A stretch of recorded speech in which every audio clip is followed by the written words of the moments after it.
Straight into Spirit of Radio.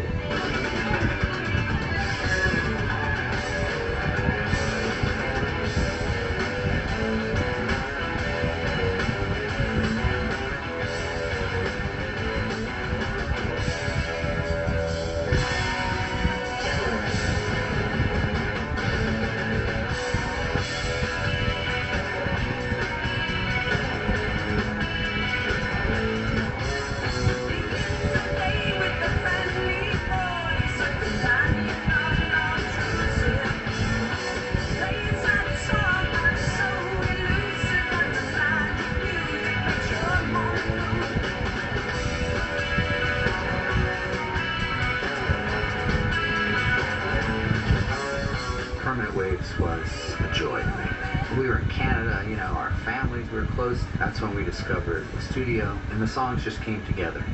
Just boom, boom, boom. Okay, the new album. There are a number of new things on this album, new approaches to the album.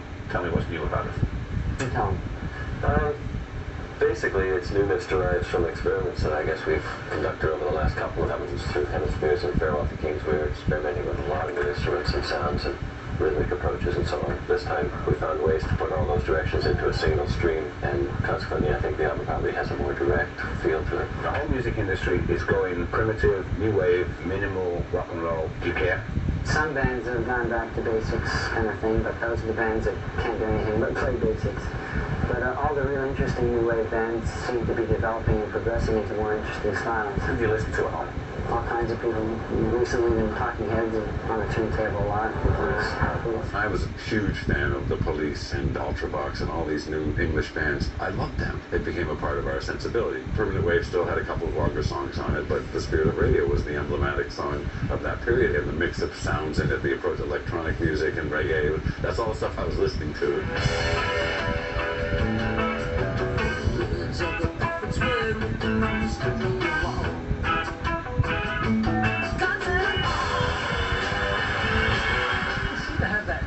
Of being able to use time signatures at will and yet make them feel seamless. If you're changing time signatures and your audience aren't really aware of it, then you've got something special. Rush finds a real interesting way of sort of drawing a straight line through the song, whether it's melodically or rhythmically. When you put together the sound of the band being so recognized and their ability to make sure that there's a lifeline for people out there that can't quite tap their foot to an odd time signature, that makes what Rush does genius when it comes to still being able to be played on the radio.